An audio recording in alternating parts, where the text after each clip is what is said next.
Let's talk some USC Trojan recruiting, and I got Scott Schrader here from WeAreSC. Scott, you made some noise this week with a new prediction on Tom Tupoe, fresh off that Oregon decommitment. What are you hearing? Yeah, I'm hearing that this could be a potential addition to the USC recruiting class here in the near future. So I know it's somebody that they've been working really hard on. They made up a lot of ground in a relatively short period of time, and it's quite impressive that it got to this point. So Mm. yeah, it's looking pretty darn good for USC with him right now. Yeah, and he is a standout at Mater Dei High School out there in California. And you happen to be at Mater Dei today talking with some of their top players. What intel you got for USC fans? You got Cody Green, offensive lineman committed to Oregon. He's going to be on campus. I think he's on campus today or Saturday at USC. He also has an official visit set up for June. So Mm-hmm. he's another guy to keep an eye on. It's just a matter of him getting over to, according to him, it's just a matter of getting over to practice and seeing how Zach Hanson, USC's new offensive line coach, handles his guys in practices, and we'll see where things go from there. But then you got Caden Dixon Wyatt, who is also going to be showing up Sure. for a few USC practices and take an official visit as well. He's not committed, but I think right now Oregon is probably the team to beat for him. So yeah, there's definitely a lot going on with Mater Dei, and we could go into the 2027 class too. And there's several guys visiting from that class as well this weekend. All right. Now, we got to talk about a huge name that was on campus this week. Five-star Brandon Arrington, going to be a defensive back on the next level. And heading into this visit, I would probably say USC had some ground to make up here. How do you feel USC did with this trip and where things stand with Arrington afterwards?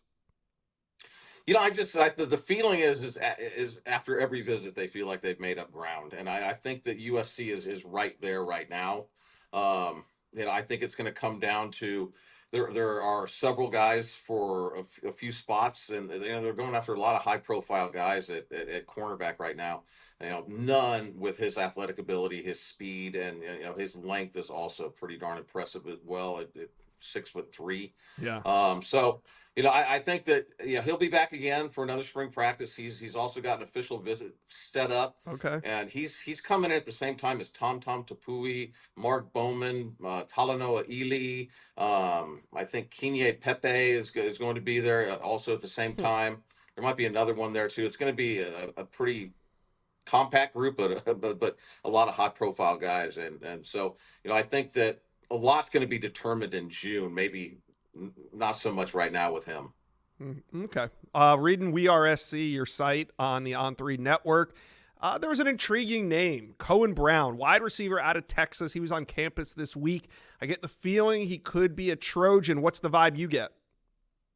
Yeah, he left and he said that USC's his number one right now. He's a guy that I actually had not seen play, hadn't really watched much of his film. He visited this weekend. I talked to him last night, and then I went and watched his huddle, and he looks like a guy who's going to rise significantly in the rankings at some point. USC is exceptionally high on him, and he doesn't have a lot of offers right now. He's got official visits set up to SMU, and in Kansas State, and I think Baylor, and then USC as well. So it'll be interesting to see how his recruitment plays out, but I think USC's in a really good spot with him right now. Are we expecting another busy weekend on campus at USC? Yes, it is going to be another busy weekend. In fact, I just got a list of the latest list of guys that are going to be there today and on Saturday. Visitor is Ryder Lyons. So he was not on my original list. So he'll be showing up today for practice along with a few other pretty important recruits. Saturday has got Nasir Rankin, Tamaine Purcell from Hawaii, a tight end. They got Jelaine Miller from Phoenix, Arizona. Cody Green, as I mentioned, he'll be there on Saturday. Duvay Williams, class of 2027, I think our number 2 ranked player in the country for that class. So they got Jet Washington coming in Saturday too. So yeah. And what's interesting is that, I'll get this list in the morning, and then probably by noon, there'll be some additions. So this recruiting staff at USC is putting in some serious work. Yeah. Another weekend, another group of elite recruits going to be in Southern California. USC fans, talk to us. How are you guys feeling about some of these recent developments with Trojan recruiting? Let us know.